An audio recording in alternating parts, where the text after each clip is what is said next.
Hey, welcome to another episode of Super FX, the show where we try out the new Coca-Cola Zero Sugar formula and we try to determine if it's any better than the old one. I'm Tyler, I'm Matt. and this is episode number 10. Matt, have you tried the new Coca-Cola Zero Sugar formula? I have not, but I'm curious to know what you think about it, Tyler. I mean, So, after all, this is important. yeah, so I am a big Coke Zero guy. Uh-huh. I've never been a Diet Coke person, Oh, but I am who certainly. is? I mean, really? I know a lot of people who are Diet Coke people. Yeah, I do too. I just don't like Diet Coke. Uh, I'm gonna look it up. They released a press release to announce that they're reformulating Coke Zero Sugar, Uh-huh. and I'd like to read it for you here. So I actually did have it today. I just found it at a gas station on the highway as we were driving home, and I had been looking for it for some time because I knew it had come out, that the reformulation had come out, and I had wanted to give it a go. It does have a new look too. It looks more like it's got a red label instead of the black label. Yeah, So it looks more similar to the to regular standard Coke. Yeah. So listen to this. I'm listening. Hit me. Coca-Cola Zero Sugar is rolling out an even more delicious and refreshing recipe and bold new packaging to deliver an even more iconic Coke taste. The Man. new recipe, which optimizes existing Coca-Cola Zero Sugar flavors and existing ingredients, starts hitting shelves next month in the United States, with full nationwide distribution in the US and Canada starting in August, with full distribution in September. All listed ingredients and nutritional information remain the same. And then we got a quote here from Raphael Prandini, Coca-Cola's TM category lead. Yeah, from the North America operating unit. He said, recognizing that tastes and preferences are always evolving, we're focused on giving continuous improvement to give fans the best tasting Coca-Cola they want, with zero sugar or calories, offered in the most iconic packaging and powered by some of our most creative consumer-centric marketing yet. How's that for marketing, eh? Well, guys, you heard it here first. Make sure you go out and try yourself the new formula of Coke Zero. And thanks for joining us for another episode of Super FX. We'll see you guys next time. To celebrate and debut the launch of the new Coca-Cola Zero Sugar, the brand will show up at Manhattan Henge on July 13th. What is Manhattan Henge? I live in New York, and that doesn't sound familiar. Oh, you don't know about this? Oh, I know about Manhattan Henge. Hey, I know about a New York thing that you don't. What's Manhattan Henge? All right, so Manhattan Henge is like a certain time of year where the sun like lines up with the angle of the streets in New York, like in Manhattan. Really? Really? Yeah, and so it's like you can perfectly see the sunset like at the horizon, like in the New York street. I guess it happens like twice a year. Yeah. It's like one of them's the sunrise and one of them's the sunset. And so if you can stand like on a New York City street and the sunset will hit the horizon at the exact right angle to see it on the New York City street. Wow, that's really interesting, actually. You know what's even more interesting is that Coca-Cola Company has decided to use this event as an opportunity to launch Coca-Cola Zero Sugar, the new formulation. Yeah, I guess they thought that those the people who want to see Manhattan Henge are the ones that they should, celebrate the launch of the new Coke Zero with. For whatever reason, I don't know. Anyway, that's an advertising. That's a press release if you've ever heard one. Yeah. All they say about the taste is it optimizes existing Coca-Cola Zero Sugar flavors and existing ingredients. They're optimizing the flavors and ingredients. How do you have the same nutritional information and the same listed ingredients, but they're just optimized? What does that even like? I cannot believe we're having a real discussion about this right now. I'm actually invested. I love Coca-Cola. Yeah, I like Coke. I would say I like both Coke and Pepsi. I wouldn't say I'm a Coke guy over Pepsi. I do think that they are different, and I like them both for different reasons. I try obviously not to drink Coke and Pepsi and as very frequently, just because it's a lot of calories, a lot of sugar. So that's why I kind of lean towards the zero sugar stuff. Um, yeah, it's I don't know, dude. It tastes like Coke Zero, but like different. I I kind of read, I heard somewhere that they were maybe looking at trying to make it like a little bit more akin to like normal Coke. So the Coke company, for those of you who are not aware, the Coca-Cola company is very open and kind of transparent that Diet Coke is its own thing now. Yeah. They're very like, they admit that Diet Coke is not supposed to taste like regular Coke. It's its own separate flavor profile. I mean, if than you ask regular me, Coke. it has never tasted like regular Coke. No, It's and I'm very sure it's had its distinct. own. I'm sure it's had its own reformulations over the years as well. Yeah. But I get the impression that they, with Coke Zero, that's the one that they want to be more like regular Coke. Like that's supposed to be the classic Coke taste. Yeah. With zero sugar, zero calories. I guess that's what's happening here. Like I can taste that. It doesn't taste like Diet Coke, which I like because I don't really like Diet Coke. But yeah, it was I don't know, pretty underwhelming because I wouldn't say that the existing flavors and ingredients are optimized. I would say it's just kind of different. But they did have a vanilla Coke Zero, a new Coke Zero with vanilla, and that was bomb, dude. That thing was like, oh, so vanilla forward, which is what I want in a vanilla flavored soft beverage. That was really something worth trying. So I would say if you're gonna go for one of these and give it a go and see what it's like, skip the regular Coke Zero and just get the vanilla Coke. The thing Zero. about this conversation, and I think our listeners might not understand, is that while mostly you may think that this is just a goof or a gaff, Tyler and I talk about soda a lot. It's not a goof. It's not a goof, dude. There's nothing goofy about it. We're just some fellas who enjoy We love soda. the sweet taste of a carbonated soft drink. Yeah, I have a video game related question. I know that we don't do video games on this show, but I figured we could bring it in. Is it Pepsi Man? So it's related a little bit. Has there ever been a Coca-Cola video game? Oh, I don't know. I don't think so. All right, hold on. So we got Pepsi Man. We got There's Pepsi Man. Cool Spot. There's Cool Spot. There's even Pepsi Invaders, which some people call Coke Wins, but that's just the end screen. It's not called Coke Wins. It's a Pepsi game. It was made by Pepsi. So there's Cool Spot. There's also Spot, the video game for NES, which is not anything like Cool Spot. It's kind of like Othello.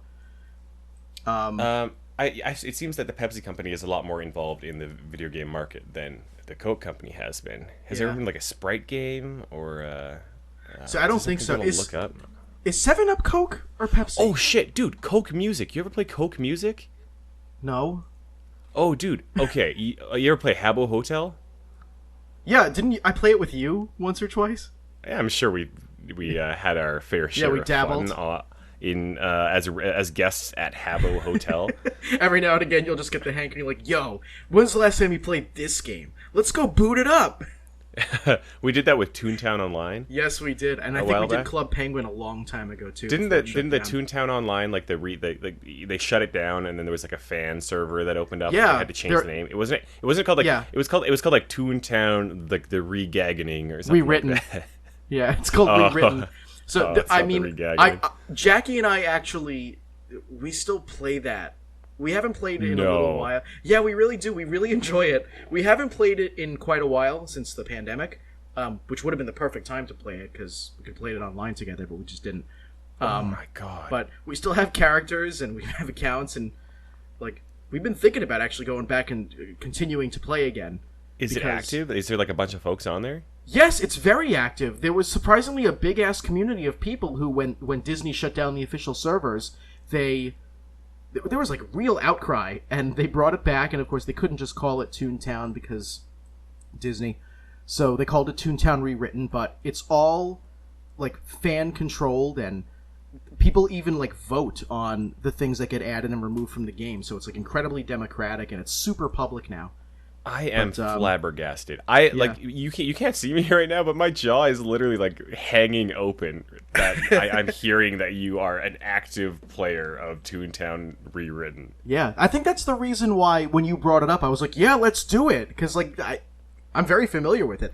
I even used to play it back in the day when it was still active under Disney. Because I downloaded a free trial of it from, like, Disney.com. And I used to play it on my dad's old, like, compact computer in his basement. Was it Disney who always? It was always like Disney.go.com. Like they Something had like that. the .go domain name. Like they were really passionate about that, and like everything, every Disney profile you had to like go to. It was like I don't know, like abc.go.com or espn.go. Yeah, it was something I only say Disney.com because I can't remember the real URL. But Well, it's I'm sure definitely more it than works. just Disney.com. Yeah, that's like that was always so weird to me as a kid. It was always like .gov. I was like, what the fuck is Go? Like, what was this all about? Yeah.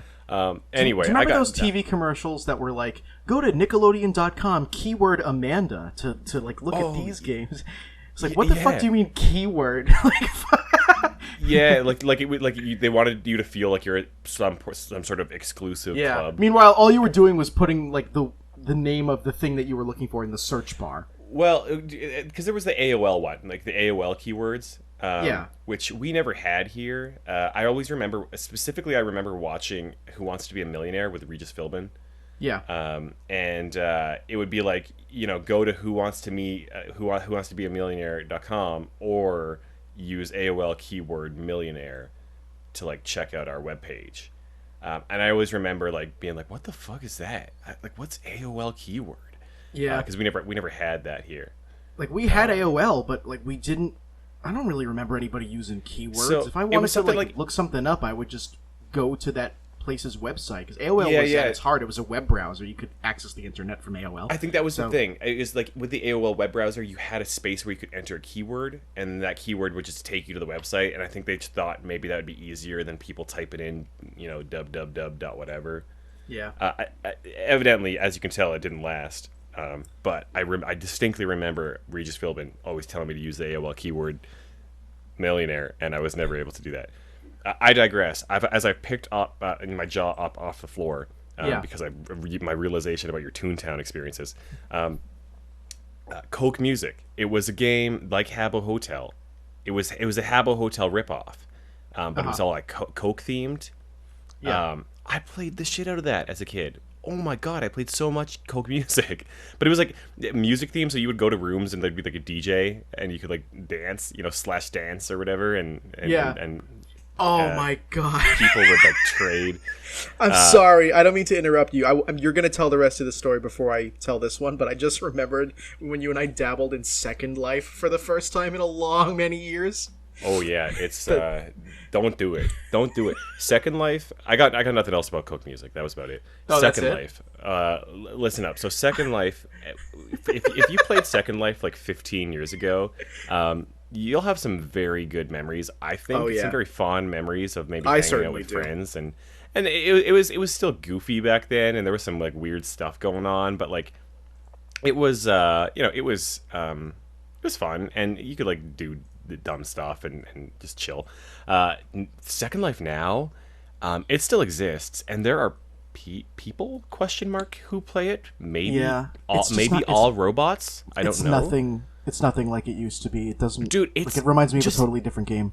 It's a desolate wasteland of billboards and like virus ads, and like the controls are like all like jank, messed up. Like it's not just like WASD and jump kind of thing. It's like this very weird control scheme and all of this like weird menu options. Like it's been in development for so long. There's been people working on this shit for 15 years, and it's I'm sure that the code base for that game is just so bloated at this point that it's like they can't ever hire like an intern or somebody new to come and work on it, because like Jerry, who's been there since the beginning, is the only guy who knows how the server code works because he wrote it 15 years ago. Yeah, he wrote it 15 years ago on like a fucking like VTech children's educational computer. Yeah. Second Life's been around for such a goddamn long time. I'm honestly surprised it's still survived considering the vast amount of different kind of sim games that exist now. I think they still have to keep topping off Jerry's pension and like giving him extra benefits and extra pay so he won't leave. Because he knows that guy knows that he has the upper hand in this negotiation, because he knows that if he leaves, they're fucked. Like they have to close, they have to shut down, because no one else knows the code because it's so fucked up by this point. Yeah. And he's the only one who's been maintaining it for this long, and so he knows he walks in there late every morning. With like a couple Diet Cokes in his hand or whatever, and he doesn't give a shit. They're like, Jerry, you're 5 hours late. All right, what are you gonna do? Fire me? No. That guy's got the most secure job on planet Earth. It's like, by the way, you're paying me for those 5 hours I wasn't here. Yeah, I know. Oh boy! I was reminded of that because when you said /dance, I remember you. The first thing we did when we were re-exploring Second Life was you went to a tutorial bot. I still can't tell if that was a real person or not. No way. Yeah, you were asking them like, "How do I dance?" And they were like, "You just do this command." And then you spent the entire rest of our time there dancing because you couldn't. You didn't know how to turn off dance. I remember like we were an hour in, and I finally realized you hadn't stopped dancing, and I was like, "No. Are you still dancing?" And you just, like, it sounded like actual terror the way you said, "I don't know how." I don't know how to stop that. I don't remember. There was some way to start dancing, but that it was not the same way to stop dancing. And you had to do something else. You had to, like, the game's so fucked up that you had to, like, reset your like character's posture status or some shit like that to go back to normal, to stop dancing. It wasn't just like, oh, like walk now, or like stop dance, like /dance again. Like it's not like that. You had to like go deep into a menu to figure out how to like reset your character's default posture option or something. That is jank. Dude, that's the whole game. That's what's, if you're listening to this right now, don't play Second Life. It's not even like it's like, you kind of think like, oh, there's like shitty games, right? And shitty games can sometimes be fun. Like you can have a couple of beers and sit back on a Friday night and play a shit game and have fun with your buds. Second Life is not that. Second Life is just frustratingly awful advertising wasteland. It didn't used to be. It was fucking awesome. I remember playing with the Eliminati from the forum. Oh yeah, like it's brutal. Like it used to be so fun. It used to be like just like very different. I think innovative at the time. It was kind of its first at its time to be like this kind of life simulator. And I remember there even being stories back in the day of like people who were like, had accessibility issues or had disabilities and things like that, who were finding a lot of purpose in Second Life because it was finally something that they weren't confined to a wheelchair or a hospital bed or whatever it was, and that was like the first time that you kind of heard those stories of this kind of like virtual world where people were like living a second life. The name of the game, right? But roll credits. It is certainly not that anymore. It's really rough. Would not recommend that you download it, even for the gags. It's kind of dystopian at this point. We were playing, and I think you encountered like 4 real people. We played for like 3 hours, something like that. We were in it for a while, and I can remember you talking to like 3, maybe 4 real people. Yeah, no, it is definitely dystopian. Is a very good way to put it. It's rough. Should we talk about? I mean, I was gonna say, should we talk about video games? I guess we kind of naturally. I mean, these are video games. Yeah. I gotta say, I haven't personally been playing much new this week. I'm still on that Pokemon Unite. Bit. I can't. Hey, you're having fun. I mean, I've been playing the same game since we started the podcast, technically. So. Yeah, this is true. I guess you've got a point. But I feel like I'm nearly done. So. I feel like your task is just a little bit more of an accomplishment. Like I don't know why, I can't shake the feeling that like when I'm playing Pokemon Unite that it's like a waste of time. No, you're just having fun. That's what gaming is about. Oh, certainly, it certainly is, right? But it's like there's some voice in my head that and maybe we'll talk about backlogs a little bit later. But there's some voice in my head that's like, oh, you have this backlog to get through, and you're not getting through that backlog. Like you could be playing, some of these classic games that you've never played or beat before, but you're not. You're playing fucking Pokemon Unite. And sometimes I just can't shake that nagging feeling. Yeah, but you're gonna be alive for probably another like 70 some odd years if all goes well. That's plenty of time to pick up a game that you haven't played. I feel like that might be a little Pokemon bit generous, Unite. but you're right. Yeah, I hope that I'm a really 97-year-old man who's not still playing Pokemon Unite. Dude, could you imagine us as 90-year-olds like, Gen 1 was the best gen. I don't like Generation 26 because it doesn't have Bulbasaur. Yeah, it's that's gonna be weird. I mean, I guess like there are seniors now who are obviously talking about video games, right? There are seniors who have played, who played 2600 or even NES. Like you're kind of getting into that realm where that might have been a thing that was in their lifespan, But yeah, like when we're in our rocking chairs at our retirement homes, we will certainly have a lot more kind of video game and kind of I think electronic culture things to talk about, which is just kind of weird and mind-boggling.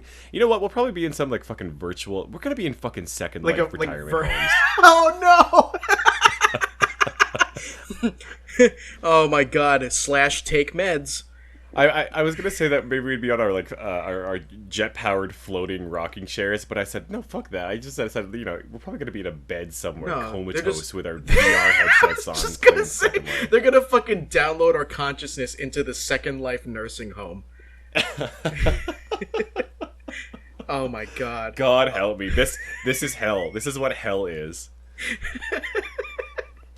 I'm actually imagining it right now. Like, I don't want to get like sad, but you know how like with older people, it's easy to get them like grounded if you bring them back to like what they grew up with. So like you'll play music from their childhood, or you'll play TV programs from their childhood. I can just imagine like me being old and like weird and crazy. Maybe I have dementia because it runs in my family, and like the nurse just comes over and she's like, "Oh yeah, he's always like this. Just if you play a little bit of Nintendo Switch, it really gets him down." Like fucking like that old dinosaur.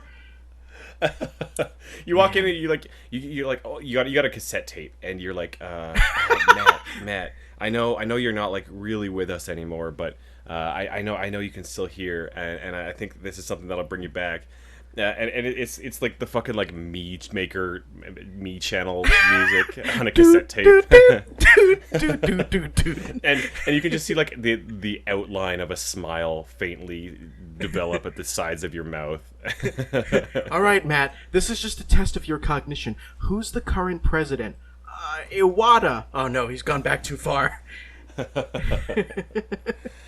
Yeah, so I like you said, I'm having fun with Pokemon Unite. It definitely feels like a guilty pleasure. It's the same feeling as if I were to sit down and like accidentally watch some episode of a reality show and like some trash TV and kind of enjoy it. And then and you get mad about it later. Like, I can't believe I liked that episode of. Well, you're like, am I dumb? Am I stupid? You're like 45 minutes in, but you can't pull yourself away, and you're like, why the fuck do I like this? Why am I enjoying this? That's kind of the feeling I get about Pokemon Unite at times. It's like I've played 3 or 4 matches for the night, and I'm like, what the fuck am I doing? Why am I doing this? You're having fun. Something? I know I am, but you just feel guilty about it, It's but like why? It's Pokemon. What's not to like? Because it's a trashy mobile game come to Switch. It's riddled with microtransactions, and I remember last episode I talked about how like it's not pay to win, and I was pretty happy about that. Dude, it's totally fucking pay to win. You can like buy items and shit. Yeah, it's not, but I'm still playing it. So I don't know. It's definitely the trash reality TV of my gaming life, I'd say. I mean, I kind of feel that a little bit. There was a time there where I was like, this is not recent at all. It's like quite a number of years ago, but I was hooked on like, you remember Cookie Clicker? Shit, dude. Okay, this is very weird that you bring this up. Is Cookie Clicker back? I don't know that it ever left. Because it's just that people stopped playing it. Come up a lot lately. I haven't heard people talk about it, but like, I mean, it lives rent free in my head because I used to play it a fuck ton. Yeah, well, it was like a critique on like modern like addicting video games, like Farmville kind of thing, right? Like Was I it think that was was it the actually done on purpose like that? Like it was meant to be yeah, satirical? yeah. It was. Oh damn! Because it was like the fucking best game of that kind. Well, that's the thing, right? Like that was the whole idea. Was like it was purposely designed to be like I'm A not time pulling this out of waster. my ass, right? Like I'm pretty sure this is the case. You Wasn't know, it like like even if that turns out not to be the case, that sounds like it could be totally true. I mean, the way that Cookie Clicker is designed, it is the perfect time waster. Like it was designed to be the perfect time waster. There's so much that goes into it. Like it's more than just surface level click the cookie. There's a ton of shit. yeah. I'm looking it up. If this is actually the case, because I think this was I don't want to pull this out of my ass and like be completely wrong on this. Yeah. Dude releases it on 4chan, and people start playing it. So maybe he. Oh shit! It just came out on Steam. That's why. Like 2 days ago, it just came out on Steam for the first time. You can still play it in browser. Why would you need it on Steam? It has some updates. It sounds like. Okay. So Yeah. okay, I'm half wrong. So Ian Bogost, who is a very kind of famous video game kind of researcher and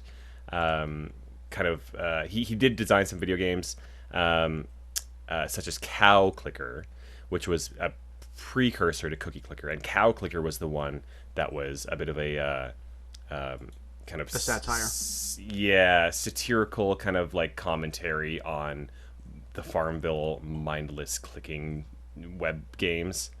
Yeah. So Cookie Clicker, it sounds like was kind of inspired by that, but they kind of went to the extreme, and it sounds like it got some appreciation both from the kind of scholarly folk who saw it as a commentary, but also the whoever folk who were just playing it because it was actually fun. And it sounds like Ian Bogost actually. Bogost has called Cookie Clicker the logical conclusion of Cow Clicker. So there you go.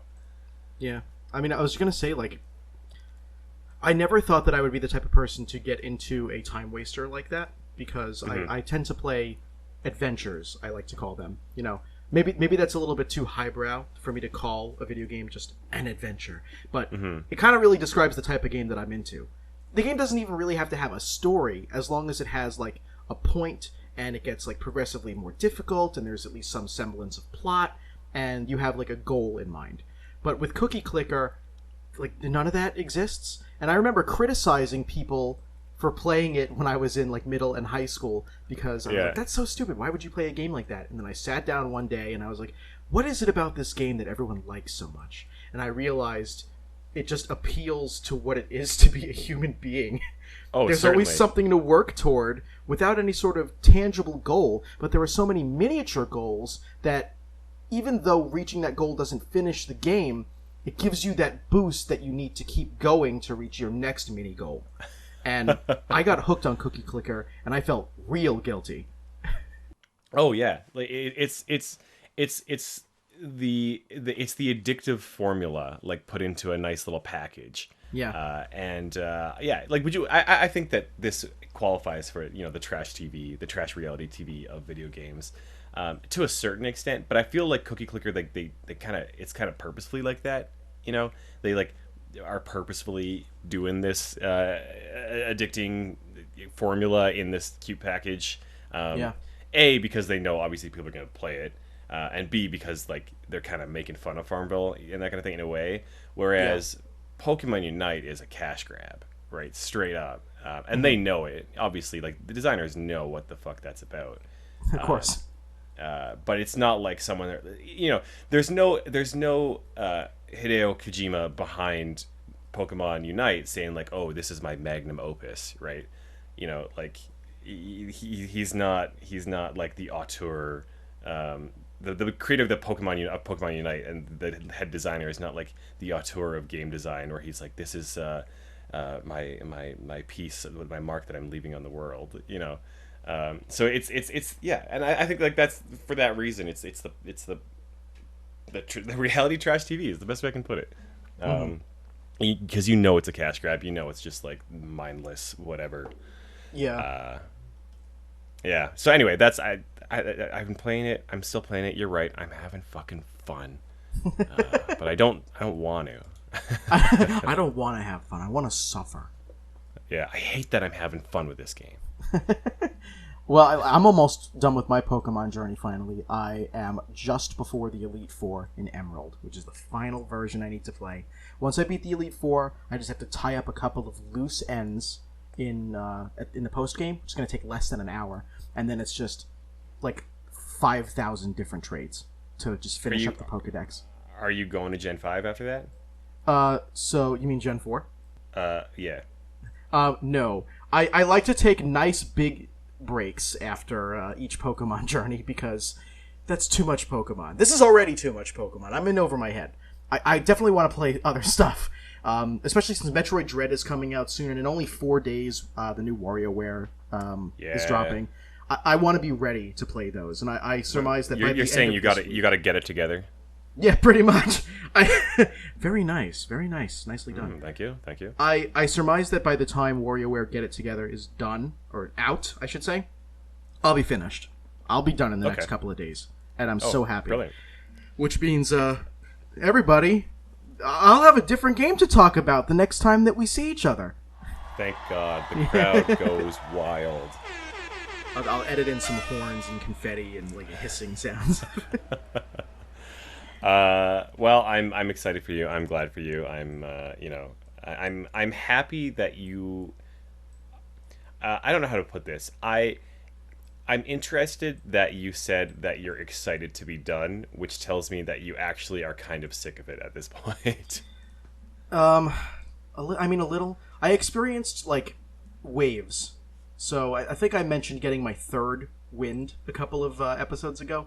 And sure. I think I'm on like my 6th wind now, where I'll go for a couple of days like, yeah, I got this, and then I'll wake up one morning and I'm like, I don't want to fucking play Pokemon. I don't even like Pokemon anymore. Fuck Pokemon. And I'll go like a week, maybe 2 weeks without touching it.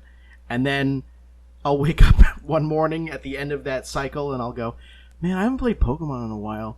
Those graphics are pretty bright and colorful. I like the music. I should probably pick it up again and finish that journey. And then I do it. I'm like, yeah, Pokemon! Holy shit, dude, I love this shit! Give me some more! Yeah. How long have you been on this? How long did this gen take you? I started in early April. I think it was still single digit April. Okay. Like April 3rd or 4th or something like that. So we're going on 5 months now, yeah. Yeah. Wow, which is actually not the longest that it's taken me to do a Pokemon journey. Still, Gen 2 is longer. Gen 2 took me 6 months. And that's only 3 games, but I think I was very busy back then. I had a lot of stuff to do. I was working and I was going to school. So that's probably why Gen 2, even though it's 4 games fewer than this journey, took me a month longer. Yeah. Huh. Well, congratulations. I'm happy for you. I shake your hand virtually. Thank you.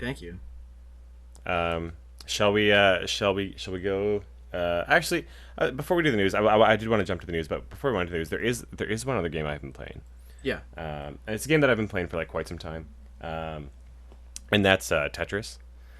Oh yeah, I've heard of that before. I think. I'm glad. I'm glad to hear that. Is that the one with like the one where the dudes like they come down and they have the eyes, right? Yeah, it's like the Russian nesting dolls or whatever.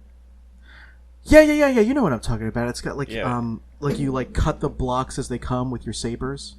Yeah, you got it. Yeah, something like that. Tetris is something that is very near and dear to my heart, and I don't know if it's something that I've talked about much on the show before, but that is if there is one game that I always go back to and that I will constantly replay, and I think that I will play, kind of for the rest of my life as much as I. If I'm able to, I think that's Tetris for me. Would you call that like your comfort game, kind of? Absolutely, and that's exactly I think what I was going to like talk about. It's not necessarily, like my like feel good game. Like I'm pissed off, I'm grumpy about something, I'm going to play some Tetris. Yeah, like I definitely have that, like those moments. Like that is definitely something that I might do. But it's not something that I need to do that when I'm grumpy kind of thing, or that I make a point to be to realize I'm grumpy, so I'm gonna play Tetris. Right. But it definitely is I'm bored. I want to enjoy myself, or I want to sit down and kind of zone out for a little bit, something like that. That's certainly Tetris for me. And it doesn't even really have to be a specific version of Tetris. Normally, what I play is Puyo Puyo Tetris on Switch. But I played some Tetris 99. There's a mobile game called Tetris Beat that I've played a little bit of, but definitely Puyo Puyo is the one that I play the most. Yeah. Tetris Effect is brilliant. It's incredible, but I don't find it, for whatever reason, it's maybe a little too visceral. It's a little bit too much of an experience, I think, sometimes to play. I think Tetris Effect is one of the greatest games ever made. I honestly think that it's an incredible piece of art. But I do think Puyo Puyo Tetris is just a little bit more. I don't know. It definitely feels a little bit more comfy to me. Yeah. And it's it's a little ridiculous at times. There are a huge cast of characters. Who there is a story mode that I played through a total of one time, and then kind of said, I'm never playing through this ever again. If I recall correctly, it's completely voice acted, and they have some ridiculous voices in that game, just so annoying. And they do the kind of fun throwback to the Sega callback, from the Genesis days. Yeah. But it's the characters' voices, these little anime characters from Puyo Puyo Tetris. And so every single time you boot up the game, there's anime girl come on, she goes, Sega! And it's just it's so deeply embedded into my brain, into my memory, that it's comforting at this point, even though it's just terrible. It's just awful to listen to. That's how I feel about the voice samples in Pokemon Puzzle League, because I love Tetris Attack, but the version that I grew up playing the most was Puzzle League on N64, and Ash and all of the other Pokemon anime characters, they never shut the fuck up. Yeah. But even though they're annoying, they are very comforting to me because they remind me of my childhood. Yeah. Yeah. Yeah, so Tetris is something I played a lot of it this week, and it definitely, I think, comes in waves a little bit to some extent. I'll have a bout of a week or two where I just play nothing but Tetris, just all the time. Yeah. And then maybe I'll put it down for a little bit, and but yeah, every time there's a new version of Tetris out, I'm always excited, and I just don't know, obviously there's only so much they can do. Tetris, that's why I think Tetris Effect is kind of a culmination of very, very I loved. I basically got PSVR for that. I bought just for Tetris Effect, specifically to play Tetris Effect. Wow. I also played Super Hot and the Astrobot thing, and I played Thumper on there. I played a couple things, but definitely Tetris Effect was my main pull for that. Yeah. So that's I guess in addition to Pokemon Unite. I've been playing Tetris. I think it's kind of interesting that I don't get that feeling of why am I playing this shit when I play Tetris, right? Because it's also it's similarly not productive in terms of I'm not getting through my backlog. I'm not playing this classic game that I've put off for years for whatever reason. But I don't feel that shit feeling, as it were, when I play Tetris. But I do feel that when I play Pokemon Unite.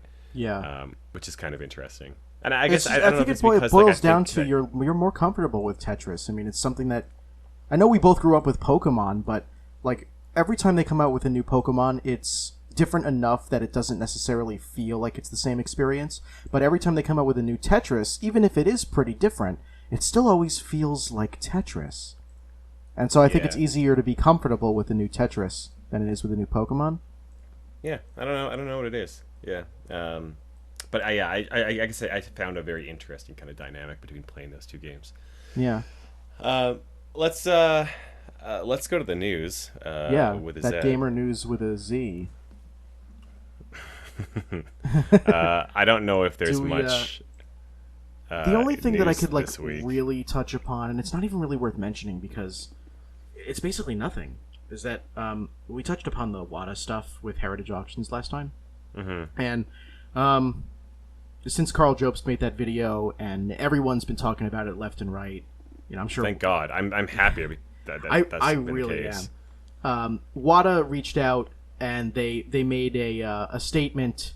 I think it was in response to the Carl Jobst video specifically, but they said like, "Hey, you just don't get it. Don't worry about it, bro." Like in layman's terms, they were just like, "Hey, you misunderstand. Like a lot of your facts are wrong. Anyway, see you later." Like they didn't bother elaborating on what was wrong or how it was wrong. They just came out and did, I think, what, honestly, even though it's like obviously a shitty move, I think any sensible person would say, no, sorry, that's not true, to protect their business assets. But they can't go into detail because then they would be lying bigger. So this is like just the natural response that we're going to get from anybody accused of anything.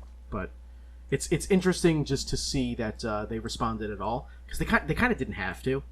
I am glad that they did, because it gives us even more insight into the type of people they are. Because they're just like, yeah, no, that's not true. Anyway, later.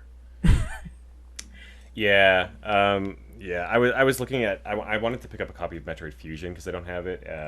It's like plus $100 now, and every time I just see video game prices, I'm just like, I feel so shitty about it. Yeah. So I really hope, and like we saw, obviously with like Carl alludes to the coin collecting stuff and the comic book collecting stuff that WADA was invested with, or Heritage Auction, this entire group, I guess, but the Heritage Auction group was kind of all invested in. It did die down after a certain point, right? They do their pump and dump, and then they get out of there. Yeah. Hopefully that will be the case sooner rather than later in this era. Yeah, I really hope so, but because it's starting to annoy me on a personal level, because I touched upon a little bit last time. I said that members of my family would occasionally reach out with an article that they read about, like, Mario Brothers just sold for like somewhat large amount of money. $1 billion. Yeah, $1 billion. And literally this past Thursday, one of my extended family members, someone I don't see very often, so at the same time I was like, nice to hear from you, but I was also like, not about this. They were like, hey, I just saw this thing on Twitter, and it wasn't even an article, it was just a graphic, it was a photo that somebody like threw together in Photoshop of like 8 incredibly common games, Zeldas and Marios, and numbers above them that were all in the thousands or millions of dollars. And that's it. Just box art with $sign 2.1M next to it. And I'm like, and they're just like, yo, you should sell your stuff, like you could get a house. And I'm like, first of all, I live on Long Island. I'm not going to be able to afford a house even if I sell my whole collection. And secondly, that's not how this works. I don't know how many times I have to tell members of my family, bless their hearts. I know that they think they're looking out for me, and I can appreciate that. But it's more complicated than just, oh man, there's some box art for Super Mario Brothers that says like 1.5 million next to it. Wow, I gotta tell my extended cousin that he should sell his copy because he'll be rich. It's not that simple. First of all, like, I don't even have a boxed copy. My copy of Super Mario Brothers is loose. I'll get the box and the manual at some point. Why? Because they're not expensive. They're not nearly as expensive as everybody says. But this just bothers me so damn much. Everyone's like coming down on me like, like, it might be time to like start a family, buckle down, like sell your games, get a house. And I'm like, you're undermining my, eat a family, start a family. You're undermining my whole hobby, A, and like B, you're completely misinformed. And I understand that it's difficult not to be correctly informed when the mission of WADA up until now has solely been to misinform.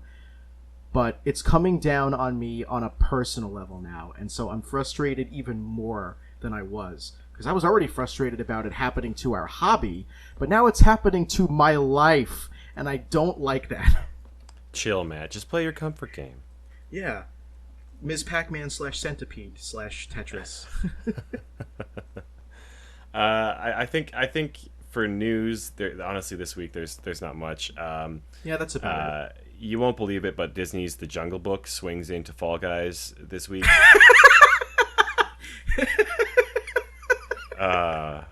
It's always the dry delivery that gets me. You guys won't believe it. Is there something? Is the Jungle Book 2 coming out? Is there a new Jungle Book? I don't know. Why is there a press release that came out on Friday, like 3 days ago? Here, I'm gonna read. This is just like Tyler Reed's press releases. Yeah. Get the jungle jumping in season 5 of Fall Guys Ultimate Knockout with a limited time The Jungle Book extravaganza. Hot on the heels of an exclusive reveal at Gamescom's 2021's opening night, game developer Mediatonic today launches a fresh collaboration with Disney featuring The Jungle Book. 4 unique themed costumes and an extra special limited time event will be swinging into their hit Battle Royale party game. Prepare to make mayhem alongside beloved characters from Disney's animated classic The Jungle Book, originally released in 1967. From 3rd September, players can get kitted out for Fall Guys Season 5's totally tropical jungle adventure theme, with Mowgli, Shere Khan, and Baloo costumes entering the in-game store. Hold on. But we said 4 costumes, right? If you want to become if you want to be a true Jungle Book fan, then you'll go bananas for the King Louie costume, available exclusively from the King Louie limited time event. Who is this for? Who is this for? Okay, I get it. Like, people who like Fall Guys may also like the Jungle Book. But is that really a Venn diagram that's worth drawing?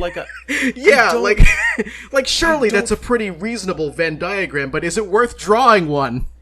Well, here's the thing. Like, if the new movie's coming out, like, sure, I get it. Have, like, the little ad in the game. Like, whatever, I get it. Right? But that's not the case. The new Jungle Book movie came out 5 years ago.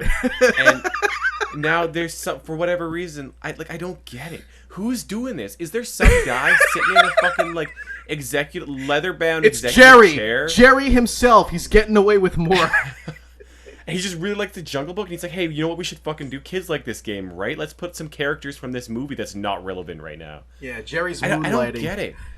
It's so mind-boggling to me that this is the case. That they I couldn't have chosen a more irrelevant brand for them to do some sort of, like, brand synergy with. I can only think that maybe Disney approached Mediatonic, and they were like, hey, we need more interest in Jungle Book. No one cares about that anymore. Put some Jungle Book stuff in your game. Yeah, I don't fucking like. Because why would Mediatonic reach out and be like, hey, they would. We love the Jungle Book. Can we borrow some Jungle Book stuff? Nobody's going and buying Fall Guys because it suddenly has Mowgli in it. Like, that's not. There is not a single person on Earth who's doing that. Yeah. Oh my god! Could you imagine, like, the fucking sleepovers that are happening, like, this coming weekend? Like, all the kids are like, I can't wait for the new Fall Guys costumes to come out. I can't wait to be Baloo. Yeah, the Jungle Book super fans are like, now they're buying a PS5 because they're so stoked that they can finally play this game. Yeah, dude. They can buy Fall Guys and play as fucking Baloo. Listen, man, you can do the research, but, like, I'm telling you, the Venn diagram of fans of Fall Guys and fans of the Jungle Book, it's a circle, dude. They got him. They figured it out. They did some real deep machine learning research to figure out their market. And this was the brand. Yeah, and they were like, "It's the Jungle Book. That's the one." Yeah. Could you imagine? Like, we're making fun of this, and, like, a couple of months from now, it's like, Fall Guys is the best-selling video game of all time, beating out the likes of Minecraft and Tetris, all because of the inclusion of the Mowgli costume. The Jungle Book cross-promotion. We're making fun of it. Like, those guys, like, they ran their neural network, and it came back with, like, they asked it, like, okay, which brand crossover should we do with Fall Guys to, like, up the revenue? And it takes, like, 3 weeks or something of, like, processing, and finally comes out, there's this little printout and it's on like the fax paper with the little holes on the side. It prints out, and it's like the Jungle Book, and they all like pick up the paper. They're like, "Oh, it's finally done after all this time." They pick up this piece of paper. They were like, "The Jungle Book." They look at each other and like, "Are you sure? Like, how can we be sure that it's right?" And it's like, I don't know, man. Like, it's the computer. Like, how can you not? You gotta trust it. It's the neural network. It knows all. And they look at the fucking thing, and it prints out another sheet, and it's like, yeah, for real, it's the Jungle Book. That's the one. I'm imagining these sheets in my head. They're just like in fucking like Times New Roman, like fucking. Oh yeah. Like 300 font size, so it takes up like the whole paper. It just says the Jungle Book in black. The Jungle Book. That's it. With a period. That's the one. Yeah. So we're all excited for that. King Louis and Blue and friends in Fall Guys. Yeah. I can't wait. That's it. I think Sony announced an event. I heard something about Sony's gonna do a thing. Who knows? I don't know what they are gonna announce, so that'll be interesting. Man, when you said there wasn't a whole lot to talk about news-wise, like, you were just lying to me, weren't you? Dude, yeah. Sorry, I forgot how stoked you would be about Jungle Book. Yeah, dude, I love Baloo. He's my favorite cartoon bear. We still got about 10 minutes. I wanted to. Yeah. We were talking a little bit earlier about I was talking about the backlog, about like, hey, like I've got all these games in my backlog, but here I am playing Pokemon Unite. Yeah. I was gonna ask, do you have a game that's like in your backlog you haven't played? Maybe you haven't beaten it. Like maybe you've played it but not beaten it, or maybe you haven't played it at all, and it's like, maybe it's sitting on your shelf, or maybe you haven't bought it yet, but it's like it's really embarrassing. Like it's like supposed to be like a classic game where it's like, yeah, of course everybody's fucking played that game. It's like one of the greatest of all time. Yeah. But you haven't played it. Do you have a game like that, or maybe a number of games? So I have a couple of games like that, but there's always one that, like, when I mention it to people, they're like, "What the fuck do you mean you haven't played this game?" And like, haven't played is maybe a little bit too strong. I've emulated it a little bit, like as a child when I was like first learning all about these great games. Because growing up I didn't know about this game. But realistically speaking, I have never actually really sat down and played, and so haven't beaten Chrono Trigger. Oh. Yeah. Interesting. Yeah. Anytime I mention it to someone, they're like, "How can you not? You collect video games?"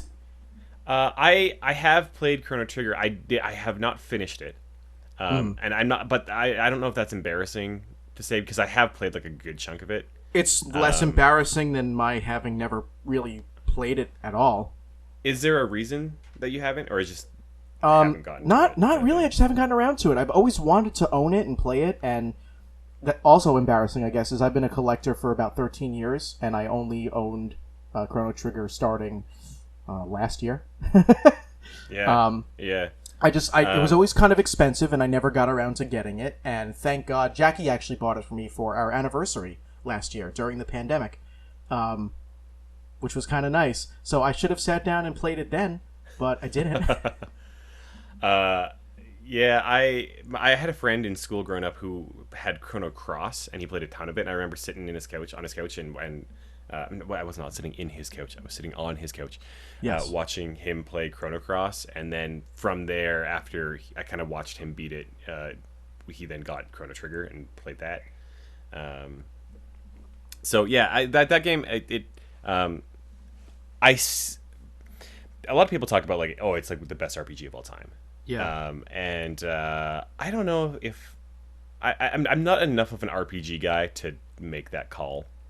But I would say it's definitely worth playing. I should go back and finish it at some point. Do you have it? Maybe we could do that. Yeah. Yeah. Maybe we could do that, and we could you and I both play it at the same time, and like yeah, kind of yeah, like a book club. We'll do video game book club. We'll play Chrono Trigger. I think it's pretty short, isn't it? Isn't it only like 6 hours long or some shit? It depends. Apparently, it has like 7,000 endings. So. All right. Well. I don't know. Actually, that's Video kind of game a book fun club, idea Chrono for the podcast in general. Maybe every now and then we could, like, you and I will both play a game, and we invite the listeners to play along, and then we'll all share our feelings. We'll nail down the details on that, and we'll get that going, and then one episode we'll discuss Chrono Trigger. Yeah, but what about you? What's a what's your embarrassment of the backlog that you haven't yet Okay, played or finished? here it is. You ready for this? It's legitimately 100% embarrassing. Okay, hit me. I have never finished, and kind of a similar situation. I played the beginning of this game a number of times, and I've played, I'll spend an hour with it. I'll play the beginning of it, and then I'll set it down, and I won't have the drive to pick it up again. Okay. I have never played more than an hour of A Link to the Past. Really? Yeah. That yeah. is surprising. That's very surprising, actually. Yeah. And I don't think it's bad. I have no problem with it. I just, for whatever reason, like, I start it, and it's like, it's a long enough of a game that it's not like a one-sitting thing. And so, like, I'll start it, I'll get kind of a little bit into it, and then I'll set it down, and then I never am like, hey, oh, shit, I should keep playing that. Mm-hmm. I don't know why. I'm not. Like, but I want to. Like, I want to play it. I really would like to finish the game. Everybody talks about it. Everybody says it's really good, and I believe them. I just, for whatever reason, like, I haven't had the drive. I'm too invested in playing Pokemon Unite. That's also not a terribly long game. It's probably only about 10 hours. Yeah. So that's another thing that I gotta get through. Yeah. I don't know what it is. It's like, is it something about like SNES RPG / adventure games? I don't know. I don't know. I mean, I know a lot of them can be daunting because very many of them, like Final Fantasies 2 and 3 and like The Secret of Mana, stuff like that, they're all very long and very intense and heavily like story influenced and driven. So I can understand how that might be daunting to a lot of people, and growing up, they kind of daunted me. I didn't really get into RPGs until I was already a teenager. I mostly stuck to platformers and stuff like that when I was a kid. I think the only exception was really Pokemon, because it didn't feel like an RPG. Yeah, I think that's the case for a lot of people. For whatever reason, Pokemon was like, it was 100% an RPG, but it's, for whatever reason, like, a lot of kids, like, that was the one RPG they played, and, it didn't feel like it, yeah. Because it focuses more on, like, the collection aspect of, like, all these different monsters and creatures and stuff. And even though, like, it's definitely a turn-based RPG with traditional turn-based RPG elements, we didn't care about that shit. We just, like, I got a Charizard! Yeah. That's what was important. Yeah. It's so accessible. Yeah. Like, I know, so, like, one of the main things that kept me away from Chrono Trigger growing up was the fact that it was a very big RPG. But when I finally got into big RPGs, the thing that started keeping me away from it was the price point. And then as it continued to grow and grow and grow, and I became a bigger collector, so I was focused more heavily on the rarer stuff and the stuff that I really wanted to actually play growing up. And I went, like, real, like, laser focused on stuff that I was intent on playing, and very rare, expensive shit. Because I knew that if I let it sit, it was going to keep going up. And somehow, in like, my laser focus, I always glossed over Chrono Trigger. I never got it. I had to wait for Jackie to buy it for me. And now that I have it, it's been a year, and I still haven't touched it. It's so weird. What am I doing? It's not that I don't want to play it. I definitely want to play it. What the fuck am I doing? Yeah. There's some, like, I don't know. It's some syndrome. I know. Because I feel the same way about a couple games. Yeah. It's just like, I'm interested in it. I like it. There's nothing there is literally no rational reason that I have not played this game. Yeah. But I have. There's a little something that makes me feel, like, kind of guilty, too, is, like, I own so many games, like, more than 3,000 games. And if I, like, walk up to the wall and I pick out one and I go, I want to play this one on purpose, it makes me feel like I'm like, oh, well, of course, like, I'm going to pick that game. And there are so many other games that I deliberately didn't choose. Is that cool? Does that mean that I'm, like, being unfair to the rest of my collection? Almost like I'm personifying them. So what I'll do a lot of the time is, if I feel like I'm being too unfair, or like I just am having trouble picking a game to play, I'll use the Backloggery's randomizer, the fortune cookie, and it'll just spit out a game, and I'm like, all right, fuck it, playing that one. And I've gotten a lot of great experiences doing that and just picking games at random, because I know that if I walked over to my wall and I was like, what do I feel like playing now? I would almost always gravitate to specific kinds of games. But using the fortune cookie and having it spit out a game at me, and I'm like, I never would have thought to play that, but let's do it, gives me more experience with all of the different games that exist, not only in my collection, but in general. Yeah, but there are a ton of games that I never fucking would have touched at all if the randomizer didn't tell me you have to play this. Did you ever play like fucking like I don't know like Muppets Party Cruise because of that? No, but I played Muppet Adventure Chaos at the Carnival because of that, and I really liked that. Yeah, I feel like those are different things. Yeah. We should play Party Cruise. I have it on PS2, and I just got a multi-tap a couple weeks ago. So it sounds like it's time for a Muppets Party Cruise. Next time I'm in town, we're sitting down, we're busting out the multi-tap, we're busting out 4 PS2 controllers.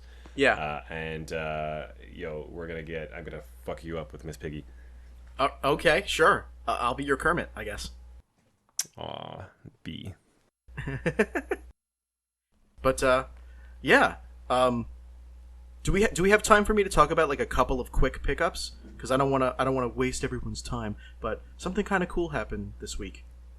All right, go. You got like 3 minutes. All right, let's go. Okay, so first of all, Jackie and I went to a Star Wars movie marathon this past week, and my friend Nathaniel and his wife Shannon had me and her and a bunch of other mutual friends up to their place in Connecticut, and we just binged every single full-length Star Wars film, and also The Faithful Wookiee, and also The Clone Wars. Don't worry about it.